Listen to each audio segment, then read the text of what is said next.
Welcome back. Day 32 of road to CIL. Morning 4 o'clock మన protein oats and మనకు parcel వచ్చింది. ఇదేంటో తర్వాత చూపిస్తా. అసలు ఇది మనకి ఏంటో అర్థం కావడం లేదు మన కష్టాలు. కానీ ఎందుకంటే మనం వచ్చేసి body building, weight lifting, power lifting మూడు చేస్తున్నాం.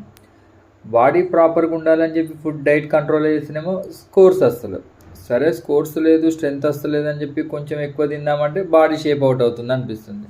ఈ మూడు చేద్దామని మనం ఫిక్స్ అవ్వడం ఏందో కానీ మూడింటిని మాత్రం మేనేజ్ చేయడం చాలా కష్టంగా ఉంది. ఓకే, మూడింటిని మేనేజ్ చేద్దామంటే మళ్ళీ మన డ్యూటీకి పోయి వర్క్ చేయడం అది కష్టంగా ఉంది. ఎటైతే ఇంకొక 2 days అయితే మన కాంపిటీషన్ ఉంది. పక్కా మనది బెస్ట్ పర్ఫార్మెన్స్ ఇవ్వాలి. అండ్ మనం అలాగే మన వర్కౌట్ కూడా అయిపోయింది. కార్డియో కూడా 1.5 hour ఈరోజు ఎక్కువ నడిచాను. అండ్ ఇంటికి వచ్చిన తర్వాత ఒక రైస్ కేక్ తిన్నాను, ఎందుకంటే చాలా ఆకలి అనిపించింది, అందుకని తినేసి. అండ్ డిన్నర్లో వచ్చేసి మాత్రం chickpeas rice. Web series నచ్చితే సబ్స్క్రైబ్ అయితే చేయొచ్చు కదా భయ్యా.